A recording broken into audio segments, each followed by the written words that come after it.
Quisiera preguntarte, vosotros tenéis redes sociales, ¿sí? ¿No? Sí, no somos Amish, ¿no? Tenemos televisión, tenemos prensa, aunque ya cada vez menos. Y todos sabemos que nos quieren mucho los evangélicos en España. Nos tienen un aprecio. Estoy siendo irónico, ¿vale? Sin ir más lejos, hace unas semanas hizo eco un documental del TV3 aquí en Cataluña que hablaba sobre los evangélicos y mucha gente estaba expectante. Pero cuando vieron el documental, ¿te puedes creer que grabaron un evento de Guillermo Maldonado? Y nos metieron a todos en el mismo saco. Nos llamaron mentirosos, estafadores, nos dijeron de todo. Hasta se hizo una plataforma, una recogida de firmas para que se retractara el TV3. No sé cómo habrá acabado, pero es que la televisión española no se quedó atrás. Sacó un reportaje titulado de la siguiente manera: preocupante crecimiento de las iglesias evangélicas en España. ¡Qué peligro! No vaya a ser que quemen el Congreso. No vaya a ser que prediquen salvación y reconciliación. No vaya a ser que restauren familias. No vaya a ser que oren y que Dios haga milagros y sanidades. ¡Qué peligro!, ¿no? Pero es que la cosa no se queda aquí.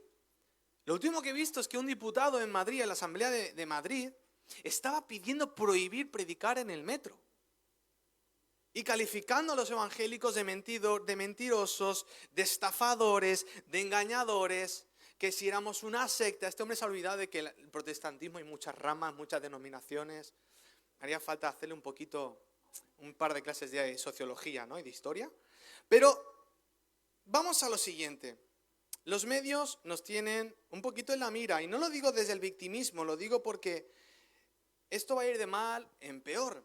La cuestión es, ¿cómo reaccionamos como cristianos? ¿Hacemos querellas? ¿Acudimos a abogados cristianos y presentamos una demanda contra cada uno de estos programas? ¿Sirve eso de algo? Te lo digo yo, no. No. Pero ¿qué tal si oramos por estas personas? ¿Qué tal si nos mantenemos por estas personas? ¿Qué tal si ante el insulto y la humillación respondemos con un que Dios te bendiga?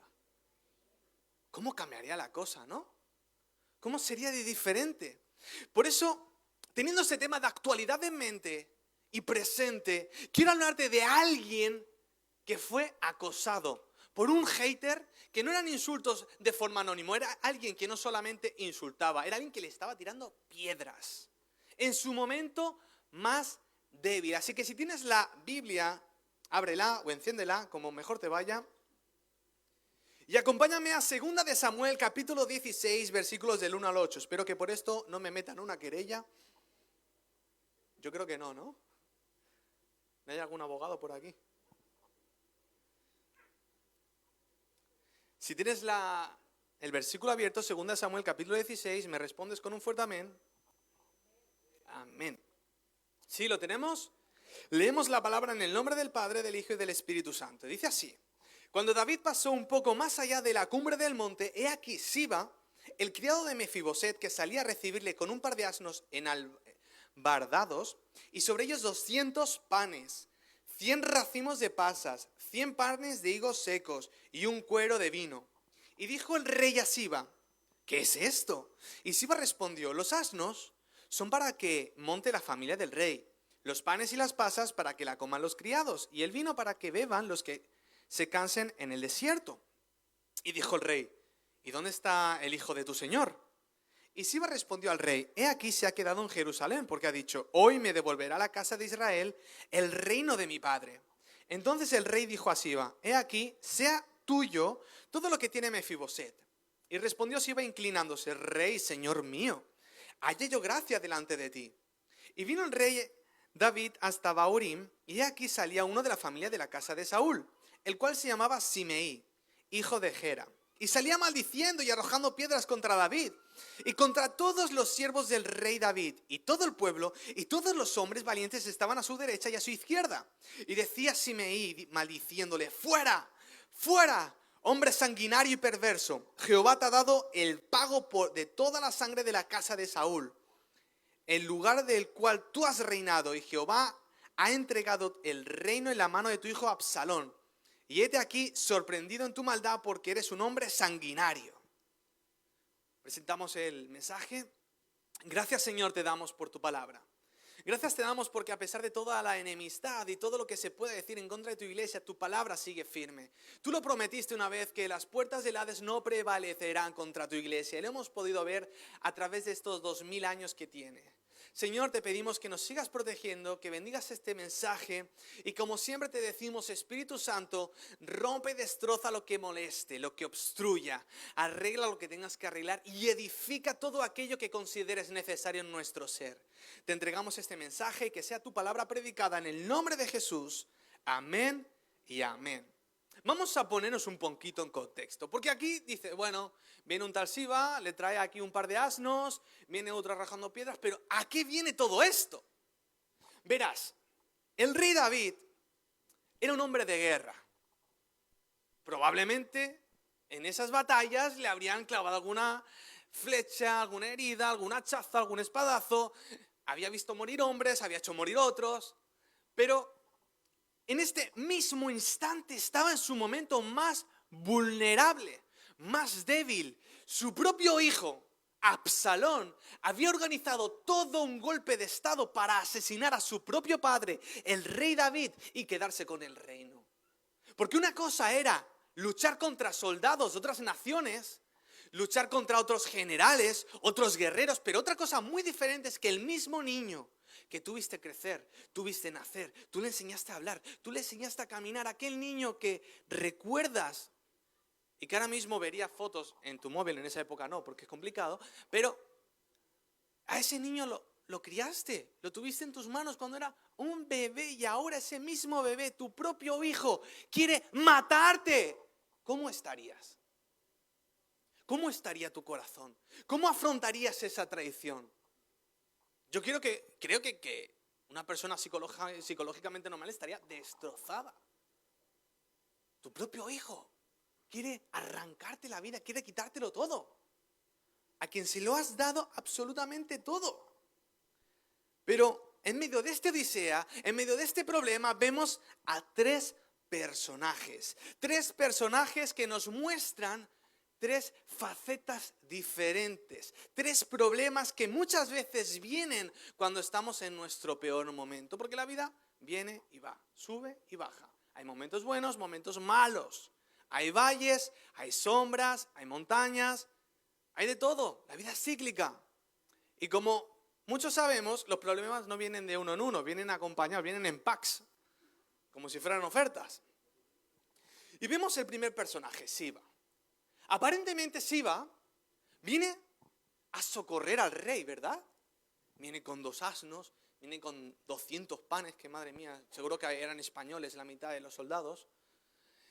Viene con 200 panes de higos, viene con vino, viene con pasas, viene con suministros, ¿no? Y cualquiera dirá, mira, qué buena gente Siba, ¿no? Qué bien se porta, ¿no? Pero Siba era como el malo de las telenovelas, tenía un plan tramado, ¿sabes? ¿Sabes el malo que parece bueno y luego es más malo que el hambre? Ese era Siba. Era malvado, era oportunista, era alguien que estaba esperando el momento exacto para sacar provecho para sí mismo. El plan era el siguiente. Vino con todas esas provisiones. Vino como una solución rápida para David y sus soldados. Y le pregunta, ¿y dónde está Siba? ¿De dónde está tu amo? Recordemos que el nieto del rey Saúl era Mefiboset. ¿Tenemos en cuenta Mefiboset? Mefiboset, como recordamos, era el nieto del rey Saúl. Cuando intenta escapar la niñera, se rompe los pies y es un hombre pues discapacitado de por vida. Entonces el rey David, teniendo compasión de Mefiboset, lo trae al reino, lo cuida y lo trata como si fuera un familiar. Entonces le devuelve todas las posesiones a Mefiboset. Y Siba era el criado de Mefiboset. Entonces Siba dijo, no, lo que pasa es que Mefiboset se ha quedado en el reino porque como tú estás con tu hijo ahí peleando, cuando os maté los dos, él piensa que va a ser el nuevo rey. Claro, el rey David, ¿cómo se queda? O sea, a ver, a la persona con la que yo más misericordia he tenido, lo habían olvidado, lo habían desechado, lo traigo a palacio, le doy todo lo que necesita, le devuelvo todo lo que tenía su abuelo y su padre. Lo trato como si fuera un familiar y ahora está esperando a que me muera para quedarse con el trono. al momento, dice Siba, pues todo lo que tiene Mefiboset para ti, porque eso es lo que Siba quería hacer. Quedarse con todo lo de Mefiboset. Era un cara dura. O sea, era bastante sinvergüenza. Quería aprovechar la debilidad de David para sacar provecho para sí mismo. ¿Y quién no hace eso cuando estamos en nuestros peores momentos? ¿No te ha pasado? Que hay gente que cuando estás más vulnerable viene a ver qué puede sacar de ti. A todos nos ha pasado, ¿no? Pero es más que no lo seas tú. Ni lo sea yo. Ahí sí que tendríamos un problema. Siba nos enseña lo siguiente. Cuidado con las soluciones rápidas o los aliados nuevos que aparecen solo cuando hay caos. Siba nos enseña a no tomar decisiones definitivas basadas en informaciones de personas con intereses personales. Porque no todo el que trae pan tiene buenas intenciones. No todo el que te viene presentando soluciones mágicas viene con intenciones buenas. Por eso, como siempre dice la pastora, desarrollemos discernimiento y sobre todo con las personas. Seamos sabios, seamos prudentes y no nos dejemos llevar por el dolor. Porque el rey David simplemente dice, sí, eso es lo que me dice Mefiboset, pues te quedas todo lo suyo. Y tomó una decisión drástica e injusta, porque Mefiboset no había hecho nada. Pero luego tenemos al siguiente personaje, que es Simei. Hemos visto al oportunista, pero ahora vemos al personaje. El título del mensaje es No te bajes del caballo, por cierto. Vemos al siguiente personaje, que es Simei. Simei era familiar del antiguo rey Saúl. Y vemos que podría ser perfectamente el rey David en su caballo, en su carruaje, con sus soldados. Y él no se bajó en ningún momento del caballo. Simei iba detrás, lanzándole piedras, insultándole y diciendo, te mereces lo que te ocurre. Ojalá tu hijo te destrone y se quede con todo lo que te pertenece. Es lo que hoy podríamos decir un hater. Pero no un hater de estos que te comentan por las redes sociales. Este tira piedras. Y las piedras duelen.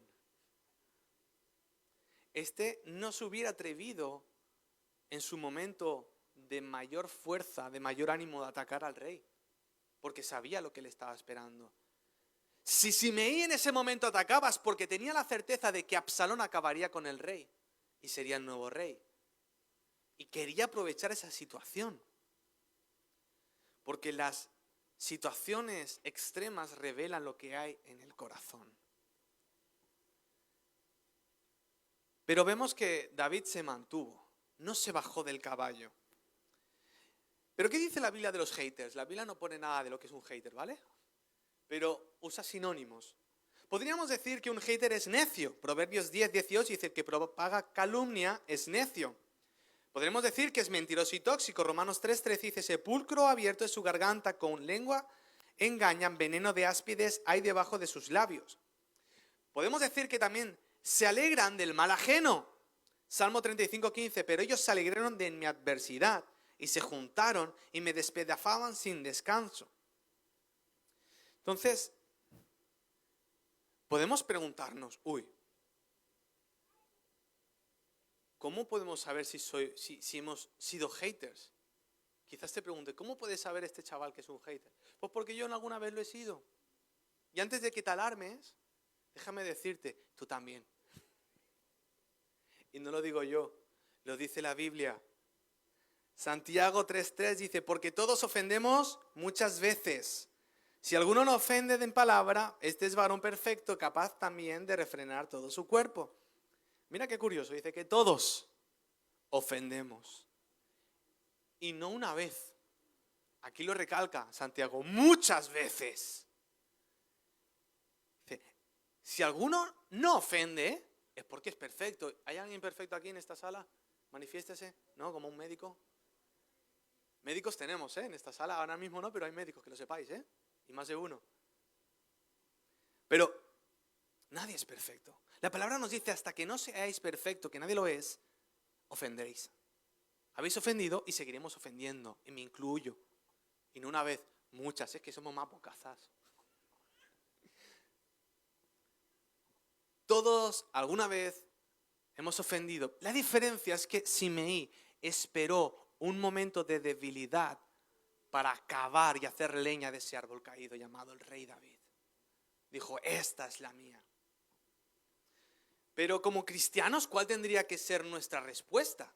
¿Ser como Simei? Primera Tesalonicenses 5:1 dice, por lo cual consolaos los unos a los otros y edificaos los unos a los otros así como lo hacéis. Romanos 12:15 dice, gozaos con los que se gozan y llorad con los que lloran. Qué diferente es lo que nos recomienda la palabra a quien era Simei. Porque si Simei hubiera sido un buen cristiano, hubiera acompañado al rey y le hubiera dicho, David, ánimo, no te rindas, el Señor está contigo. ¿Qué necesitas? Esto te lo he traído para que se alimente todo tu ejército, para que cobres ánimo, para que respires. Estoy aquí para ayudarte, estoy aquí para apoyarte. Sin embargo, Simei era todo lo contrario a lo que la palabra dice y lo que el Señor espera de nosotros. Pero es que aquí viene el tercer personaje, Abisai. Y Abisai, yo creo que si fuera español sería vasco. Era un poco bestia, un poco impulsivo. No hay ningún vasco en la sala, ¿no? Fuerte. Porque la historia sigue de la siguiente manera. Hemos visto que viene Sibas, aprovecha del rey. Hemos visto que viene Simei, le tira piedras y de repente aparece Abisai. Y Abisai le dice, rey, ¿quieres que me ocupe de él? Pero mira con qué palabras tan sutiles, tan elegantes, tan finas se refiere Abisai al rey. Dice, entonces Abi, hijo de Sarvia, dijo al rey, ¿por qué maldice este perro muerto a mi señor el rey? Te ruego que me dejes pasar y le quitaré la cabeza. Un poco sutil, ¿no? En pocas palabras, le estaba diciendo, yo me ocupo, ¿le corto la cabeza? Estaba indignado, porque es que Abisai representa la impulsividad, el deseo de aplicar nuestra propia justicia ante las injusticias de la vida. Él implica el deseo de querer solucionar las cosas a nuestra manera. Tú la haces, tú la pagas. Pero tenemos que entender una cosa. Si actualmente alguien hiciera lo que hizo Simei contra nuestro rey, me refiero a nivel España, sufriría una pena de entre 10 y 17 años de cárcel. Algo parecido. Y eso suponiendo que ninguna piedra le caiga encima. Desorden público, injurias a la corona, atentado. Y si llega a darle lesiones. 4 delitos cumpliría. De 10 a 17 años de cárcel. Pero es que en aquella época tenemos que entender que en Israel el rey no solo era una figura política, era el ungido del Señor. Y todo aquel que tocaba al ungido podía ser castigado con la pena de muerte. Si el rey David en ese momento dijera, venga, va, Abisai, ocúpate de él, córtale la cabeza, no hubiera pasado legalmente nada. Nadie habría hablado mal del rey David. Hubieran dicho, bueno, has hecho uso de tu propio derecho como rey. Te has defendido, has aplicado la ley y has hecho justicia. Sin embargo, el rey David se opone. Dice, venga, va, tranquilo, Abisai, tranquilo. Guarda la espada, va. Pero porque el rey David sabía que la justicia de Dios no es la justicia del hombre. Nosotros tenemos por instinto el querer solucionar las cosas. Tenemos por instinto hay corrupción, a la cárcel, ha hecho esto, a la cárcel, ha hecho esto, lo otro, que se la pene esto, que ha matado, que lo maten. Es nuestra reacción humana, ¿verdad? Sin embargo, la justicia del cielo es diferente. El Salmo 103:8 dice, misericordioso y clemente es Jehová, lento para la ira y grande en misericordia. Significa que Dios no ignora la justicia. Significa que Dios, en su amor, gracia y justicia, prefiere darnos la oportunidad y el tiempo para arrepentirnos antes de aplicar juicio. Esa es la justicia de Dios. Segunda de Pedro 3:9 dice, el Señor no retarda su promesa, según algunos la tienen por tardanza, sino que es paciente con nosotros, no queriendo que ninguno perezca, sino que todos procedan al arrepentimiento. En pocas palabras, David le estaba diciendo, Abisai, su sobrino, tranquilo, vamos a darle margen, a ver si decide arrepentirse, porque esa es la manera correcta de Dios.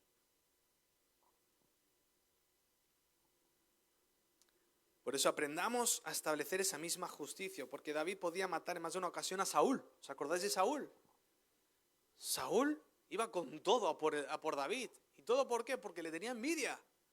En una ocasión incluso el rey David lo pilla haciendo sus necesidades en una cueva. Y lo podía haber matado, pero no. Porque él sabía que no era quien para hacer eso. Y él le dice, no voy a tocar. ¿Cómo voy a tocar yo al ungido del Señor? A pesar de que lo perseguían, a pesar de que le hacían la vida imposible, y aun teniendo la vida del rey Saúl que lo quería matar en sus manos, él se negó porque entendió perfectamente desde bien joven que la justicia de Dios no es la justicia del hombre. Pero es que Abisai, si representa el deseo humano de aplicar justicia, también representa la lealtad y fidelidad. Abisai era el sobrino del rey David. Y más adelante se va a dar otro episodio en el que el rey David se enfrenta a un gigante, a otro gigante, aparte de Goliat. Y al estar ya mayor, ya no tiene las mismas fuerzas que cuando mató a Goliat. No tiene esa vigorosidad, esa agilidad y está cansado. Nos dice la Biblia que está cansado en ese momento. Y en esa misma batalla, el gigante está a punto de matar al rey y ahí aparece Abisai, el mismo sobrino que aparece en este pasaje y acaba con el gigante. Y es más, Abisai le dice, de ahora en adelante no vas a salir más a la batalla. Nosotros nos ocupamos. Nosotros daremos la vida por ti y por el reino. Eso es lealtad. Eso es fidelidad. Eso es respeto y honra. Porque vemos que cuando lo insultan al rey, Abisai se enfada como si lo insultaran a él mismo. De tanto respeto y de tanto amor que tenía hacia su tío David. Y déjame decirte que necesitamos Abisais. Necesitamos estar rodeados de personas leales, personas que en nuestros momentos de debilidad, personas que en nuestros momentos de vulnerabilidad, incluso de fatiga y de cansancio, porque todos pasamos o hemos pasado por eso, o pasaremos. Y ahí hace falta tener a Abisai a nuestro lado.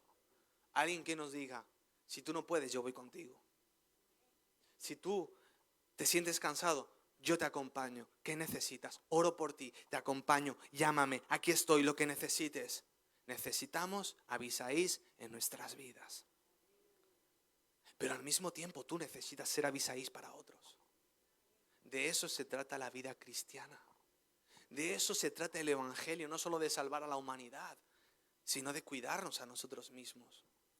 Si no hiciera falta eso, Dios, ¿para qué se va a molestar en crear a la iglesia? Se hubiera quedado con la resurrección, ascensión y para afuera, ya, se acabó la Biblia. Pero vemos que ahí es cuando empieza realmente la aventura, cuando empieza realmente la extensión de la iglesia, cuando empieza a proclamarse y a extenderse el reino. Cuando un grupo de salvados y redimidos por Jesús se cuidan entre ellos y al mismo tiempo salen y predican. Pero sin descuidar nuestro propio cuidado como comunidad. Necesitamos Abisaís. Pero, ¿cómo acabó la historia de cada uno? ¿No te da curiosidad? Porque seguro que estás pensando, bueno, no lo sé, yo estaría pensando, ¿cómo acaba Abisai? ¿Cómo acaba Abisai? Digo, Simei, le caerá una piedra encima, ¿no? ¿Cómo acabará Siba, el aprovechado? Que se haga justicia, ¿no? Si quieres eso es que todavía no has aprendido nada. Sería guay, sería interesante decir que finalmente todos se arrepintieron, que todos fueron llevados al cielo con Enoc, con Elías, con Dios, no, pero tristemente la historia no es así. Y la Biblia no trata de idealizar nada, la Biblia es real y nos muestra cómo es el ser humano tal cual es. Vayamos por Siba. El rey David sabemos que recupera el reino. Recupera el orden, la paz, el trono y regresa triunfante a Jerusalén. Y en ese mismo momento se encuentra a Mefiboset y se lo encuentra dejado, estaba con la barba larga, con los pelos largos, sucio, andrajoso, y le dice, ¿pero qué haces así? Recordemos que a David le habían dicho que Mefiboset esperaba quedarse con el trono, que le había traicionado. Pero Mefiboset le dice, no, es que Siba me traicionó, me engañó, yo he estado de luto por ti. Entonces el rey David le dice, pues todas las tierras que le había dado a Siba te vuelven a pertenecer. Mefiboset estaba tan agradecido con el rey que le dice, yo no quiero tierras, yo no quiero nada. A mí lo único que me preocupa es que tú estés bien. Este era el amor que tenía Mefiboset y el amor que tenía David, esa amistad tan fuerte. Y Siba sí, al final se quedó con la mitad de las tierras de Mefiboset, las había conseguido de unas formas poco correctas. Pero ¿de qué te sirve conseguir todo eso cuando pasas a la historia de la humanidad como un oportunista? Después de eso, cualquiera que hablara de Siba sería para presentar al mayor traidor de la historia. ¿Vale la pena? Vaya legado tan triste, ¿no? ¿Cómo serían sus hijos? Ah, tú eres hijo de Siba, el traidor del rey, ¿no? El que se aprovechó de un discapacitado, ¿no? Imagínate, ¿vale la pena? Destrozó toda su reputación. Pero vamos a Simei. En este mismo escenario en el que el rey David regresa a Jerusalén, viene Simei. Y Simei era bastante cobarde porque hemos dicho que aprovechó ese momento de vulnerabilidad. Pero ahora viene, se presenta delante del rey y dice, David, ¿te acuerdas lo que pasó, no? Tuvimos ahí un altercadillo, no me lo tomes en cuenta, va. ¿Me perdonas? El rey David estaba destrozado porque no había sido una victoria fácil, porque había sido una victoria con pérdidas. Y lo deja pasar, aparentemente. Pero cuando está a punto de morir, le dice a Salomón, hijo, Simei es peligroso. Simei es traicionero. Te la va a jugar. Si tú no haces nada al respecto, van a pensar que eres un rey débil, novato y simple. Te la van a querer jugar y te pueden hacer un golpe de estado como me lo hicieron a mí. Tienes que hacer algo al respecto, pero con sabiduría. Actúa y aplica justicia con sabiduría. Salomón le dice, bueno, Simei, ¿te acuerdas lo que hiciste a mi padre? Sí, pero ya se lo olvidó, ¿no? No. Vas a estar en tu casa tranquilo, podrás hacer vida, pero no podrás salir de tu casa nunca. Podrás tener tus criados y tus esclavos. Simei está alegre porque pensaba que le caería la pena de muerte, que lo matarían en ese momento o lo pondrían en la cárcel. Bueno, pues nada, en mi casa de tranquis. Pero después de 3 años se escapa el criado. Se le escapan 2 criados. Sale a buscarlo, lo interceptan y es asesinado. Porque Salomón dijo, puedes vivir en tu casa, pero el día que salgas serás ajusticiado. Y finalmente salió. Hemos visto que tanto Siba como Simei, todos recibieron la justicia de Dios. Y ojo, el rey David no tuvo que bajarse del caballo. Pero falta un personaje, Absalón. Absalón, aquel que había originado todo este gran dolor al rey, acabó aún peor. De camino a la batalla, cuando iba a pelear contra su propio padre, nos dice la Biblia que Absalón tenía una cabellera así de modelo. Se le enreda está en el caballo cabalgando, se enreda su pelo en un árbol y ahí lo encuentra Joab, el general de los ejércitos de Israel, que también era sobrino del rey David. Y en cuanto lo ve, él y sus hombres lo matan. Y no fue un funeral con honores. No fue enterrado en un panteón con el resto de reyes. Todo lo contrario. Acabó sepultado bajo un montón, ¿sabes qué? Debajo de un montón de piedras. Aquellas piedras que lanzaron contra el rey David acabaron encima de aquel que había originado todo el mal. Porque aquellas piedras que han arrojado sobre tu vida, a la larga, Dios hará que acaben encima de aquel que te hizo el daño. Si no procede al arrepentimiento. Su cuerpo no fue puesto en ningún panteón real, sino bajo un montón de piedras en mitad de la nada. No acabó con honores. Qué lamentable la vida de aquel príncipe. ¿Podría haber sido el sucesor? ¿Podría haberlo sido perfectamente en lugar de Salomón? Podría haber tenido un gran reinado. Sin embargo, optó por rebelarse. Al final Dios hizo justicia. Al final Dios hará justicia. A A veces nos indignamos, yo el primero, yo lo he dicho muchas veces, yo no puedo ver las noticias. Me pongo a hablar con el presentador, que hablar, a discutir. No puedo.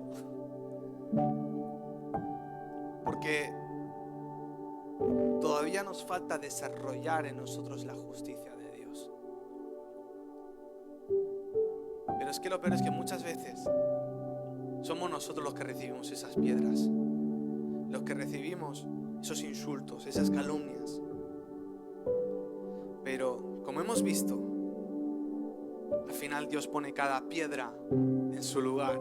¿Amén, iglesia?